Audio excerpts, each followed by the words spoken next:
Kai Havertz strengthens the Blues' bid for a top 4 finish and secures a 7th consecutive West London derby win over Fulham with 2 goals either side of the interval. Watch until the end of this review to hear all of my thoughts on yesterday's match.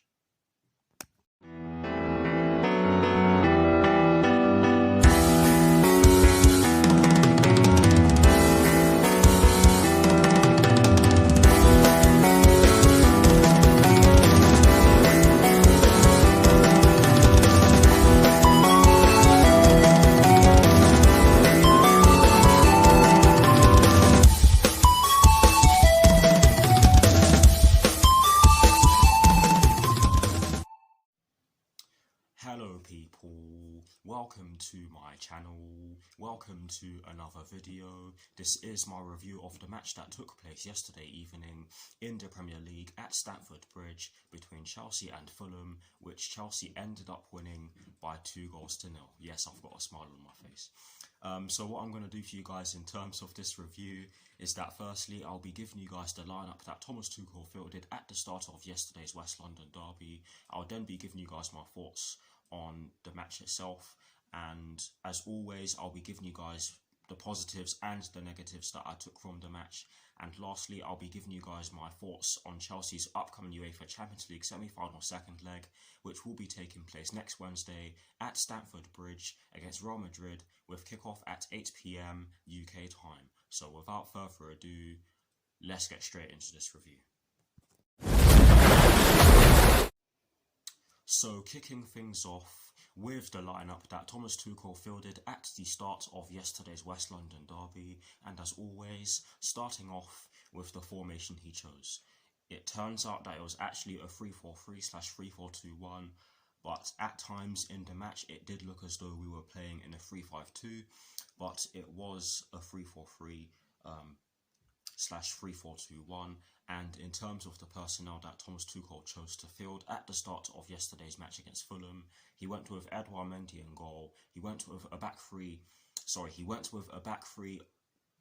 of Andreas Christensen, Thiago Silva and Kurt Zouma. He went with a midfield 4 including the 2 wing-backs from right to left of Reece James, Billy Gilmore, Mason Mount and Ben Chilwell, and he went with a front 3 from right to left of Hakim Ziyech, Kai Havertz, yes, Kai Havertz was playing up front, and Timo Werner. So that is the lineup that Thomas Tuchel fielded at the start of yesterday's match.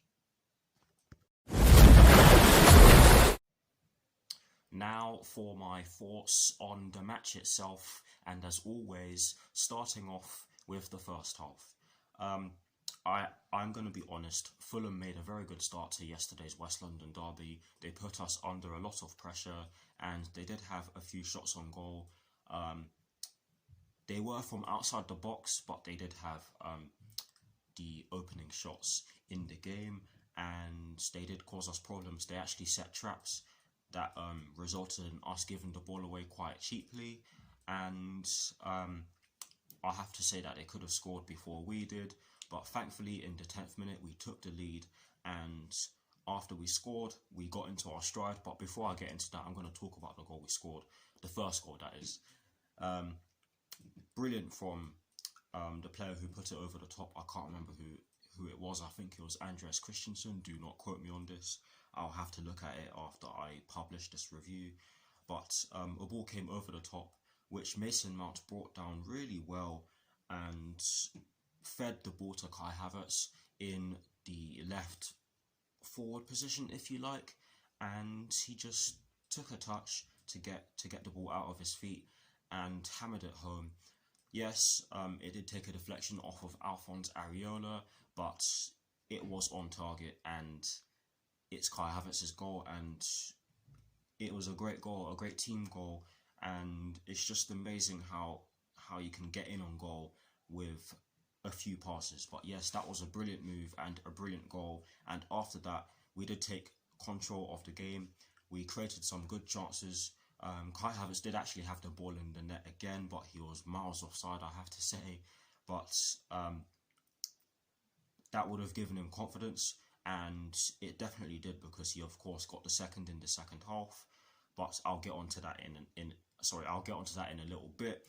But yes, he did have the ball in the back of the net, and it was correctly ruled out for offside because, like I've said already, he was miles offside when the ball was played.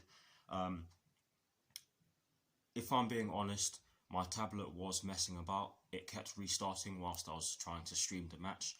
So that's why I changed the location during the course of my reaction video, and I do apologise for that. But honestly, that was the reason why I did so. But yes, I did miss a few things in the first half for that reason, but I did see that Hakim Ziyech had a glorious chance to put the ball into the back of the net after he got fed nicely by Timo Werner, I have to say. And what I will say is that it was another brilliant save from Alphonse Areola. But honestly, Hakim Ziyech should have scored. But yes, we had some good chances in that first half, and we should have been further ahead we should have been further ahead going into the interval. But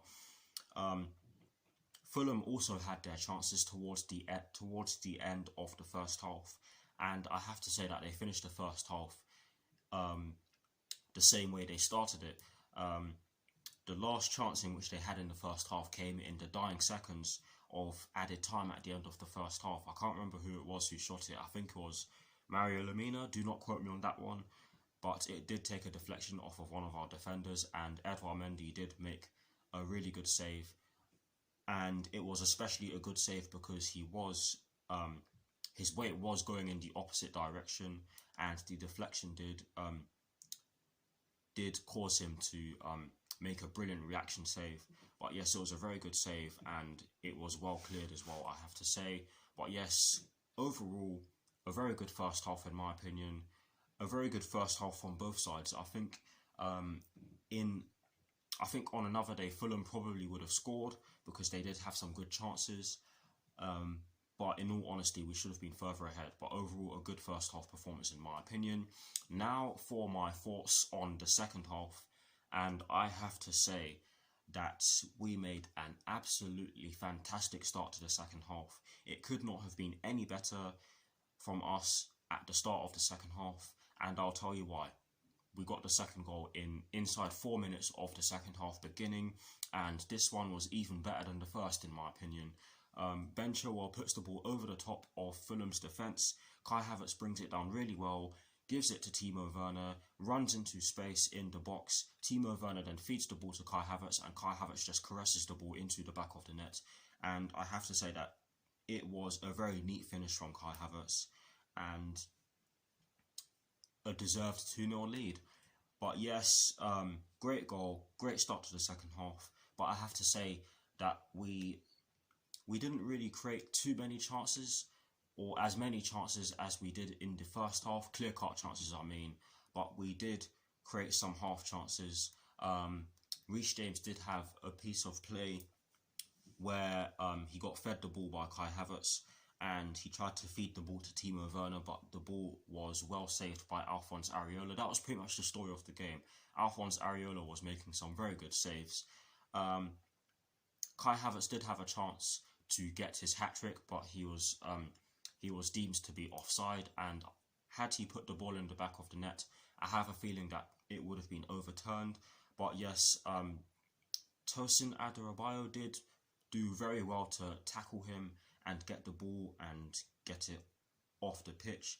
But yes, it was ruled out for offside, and I would have liked to see if the decision would have been overturned had Kai Havertz put the ball in the back of the net, had Kai Havertz put the ball in the back of the net, because when I saw the replay, it didn't look as though he was offside. It looked very marginal. But yes, we did have some good chances, half chances that is, in the second half. Fulham had half chances as well in the second half, but I felt as though we were really good defensively.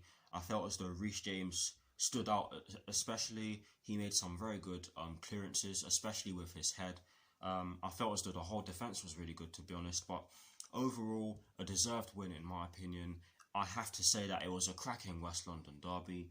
Both sides went for it, and we got the job done, and we did so in style, and deservedly so, because I felt as though we were the better team overall. But now, for the positives and the negatives that I took from yesterday's West London derby against Fulham. And as always, starting off with the positives, of course, there are two positives that I took from yesterday's match. And the first one is that Kai Havertz was easily the best player on the pitch. Hands down, he was the best player on the pitch. He was causing that Fulham backline all sorts of problems pretty much the whole game, and he got the 2 goals in which he deserved to score. He could have had more as well, but he was slightly unlucky. But yes, he was easily the best player on the pitch. Some people may argue that Mason Mount was, but I have to say that Kai Havertz put in an absolutely fantastic performance against Fulham yesterday afternoon or yesterday evening. But yes, that is the first positive that I took from yesterday's West London derby. The second positive that I took from yesterday's match against Fulham is the fact that we were very solid defensively. Yes, we did give up quite a few chances, but most of them were shots from outside the box. And while they did have more shots on target than we did, they did have to work very hard to get in behind us, and they didn't really cause us too many problems. They didn't really cause us too many problems for a sustained period of time in the match. So that's why I felt as though we were very solid defensively, but they did have their chances. But yes, that is the second positive that I took from yesterday's match. Even though we won, there has to be a negative. And the only negative that I took from yesterday's match is the fact that we did give the ball away quite cheaply at times. And whilst that did come from Fulham putting us under a bit of pressure in stages of the match, I did feel as though we did give the ball away quite cheaply, and that resulted in counter-attacking opportunities breaking down, which was very frustrating to see. But yes, those are the positives and the negatives that I took from yesterday's 2-0 win over Fulham. And that is it for my thoughts on Chelsea's 2-0 win over Fulham. Please guys, do put your thoughts on Chelsea's 2-0 win over Fulham in the comment section below. Yes, I'm well aware of the fact that I've said that for a third time in a row. But yes, please guys, do put your thoughts on yesterday's win in the comment section below. And as always, I'll do my very best to respond. Now, to conclude this review, I am going to give you guys my thoughts on Chelsea's upcoming UEFA Champions League semi-final second leg, which will be taking place next Wednesday at Stamford Bridge against Real Madrid, with kickoff at 8 PM UK time. I do believe that we can win this. It will be very hard, and I just hope that the players are fit enough to withstand the forthcoming pressure and get the job done, because this will by no means be an easy game. Real Madrid will be wanting to score, because if they don't, and we don't because we don't necessarily have to, then they'll be out of the Champions League, which is something that they always seek to win, and this season they are seeking to win it for a 14th time, and that is something that we will have to deal with, because of course they have the players to do it, but we also have the players to get the job done. And if the first leg showed it, then hopefully we can show it in the second leg, because I do believe that we can score against this Real Madrid team, but we will have to work hard and really do very well to stop them from getting in behind us and putting the ball into the back of the net, because if they put the ball into the back of the net at any stage in the game, then it will give them more confidence to go on and get the job done and get themselves into the Champions League final. But honestly, guys, I do believe that we can win. I almost said tomorrow. I do believe that we can win on Wednesday. I do believe that we have what it takes to get some goals against this Real Madrid team. And I certainly believe that we have what it takes to shut them out, because we showed it in the first leg. And I certainly believe that we can do all of these things, because we rested some of our key players and we gave some of our key players some minutes to just keep them going ahead of the second leg. But honestly, guys, that is it for my thoughts on the upcoming second leg against Real Madrid in midweek. And that is it for this review. I hope you all enjoyed it. Please do like, comment and subscribe to my channel if you're new, and I'll see you all very soon for some more videos. Come on, you Blues, and peace.